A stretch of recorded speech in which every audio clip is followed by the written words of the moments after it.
Kurdan paş hilbijartin hînê dinyayê kir. Li dinyayê li welatekî dema hikûmet dixitime, dema welat dikeve tengasiyê pêş hilbijartinê li dar dixin. Hikûmeta nû karê xwe didomîne. Werin em binêrin ka li cem Kurdan ev çawa dimeşe. Mijara me hilbijartinên Herêma Kurdistana Federe ye. Li Herêma Kurdistana Federe herî dawî di sala 2018 de hilbijartin li dar ketibû. Li gor biryarê divê di 4 salan carek de hilbijartina parlemenê li dar biketa. Ev yek jî tê sala 2022 binêrin çi bû? Pûşber 2022 dema hilbijartinê ye. Divê hilbijartin li dar bikeve. Lê li dar neket. Wê kengê li dar bikeve? Biryar dan ku meha dehan li dar bikeve. 01/10/2022 ji bo vê rojê Serokê Herêma Kurdistana Federe Nêçîrvan Berzanî biryarname îmze kir ku vê rojê hilbijartin li dar bikeve. Lê wê rojê jî hilbijartin li dar neket. Sala 2022 wisa bê hilbijartinê xilas bû.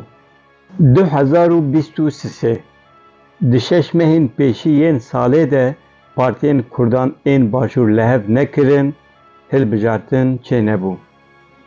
03/08/2023 di van 8 mehên pêşî de tiştekî neguherî. Îro biryar dan ku sala bê yanê sala 2024 hilbijartin li dar bikeve. Biryar ev bû wê roja 25/02/2024 hilbijartin li dar bikeve.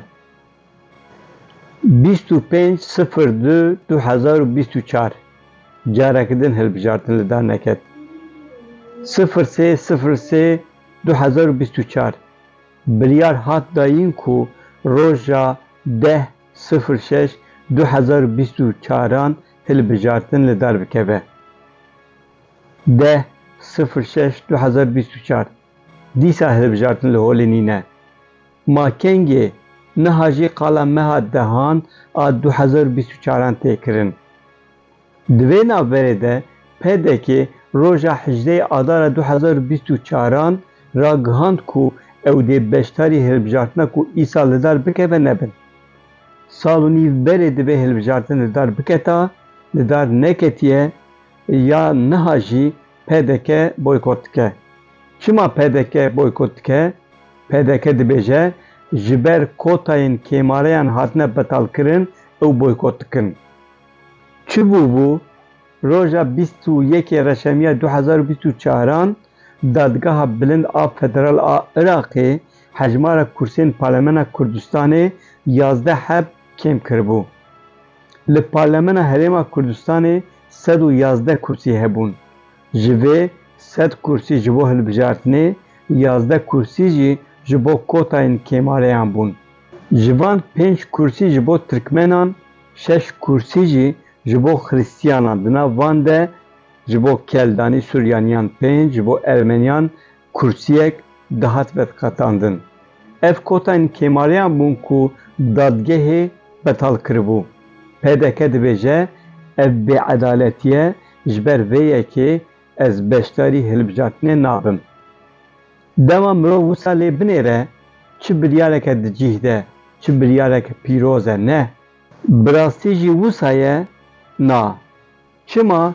Ji ber ku ji xwe ev sal û nîv û hilbijartin li dar neketibû û kota jî nehatibûn betal kirin, dîsa jî PDK ku li başûr Partiya Yekemîn e, hikûmet û Serokatiya Herêma Kurdistana Federe jî di dest de ye, biryara li darxistina hilbijartinê nedabû. Bereva jî her bi paş ve abêtibû. Niha kotayan sedem nîşan dide. Kî bawer dike? Nizanim. Tam bu 2 sal û 2 meh li başûr hilbijartinên Parlemena Kurdistana Federe li dar neketine. Dema mirov wisa binêre tam 2 sal û 2 mehên hikûmet nemeşrû li ser kar e. Tam 26 mehên mebûsên heyî, wezîr û serokwezîr bêyî heq bike maaşê distînin. Tam 26 mehên belkî ji 110 mebûsên heyî nîvê wan yan jî beşek ji wan ê nû bihata hilbijartin û niha heqê wan tê xwarin. Ev jî heye di salên berê de jî hilbijartinên başûr di dema xwe de li dar neketine.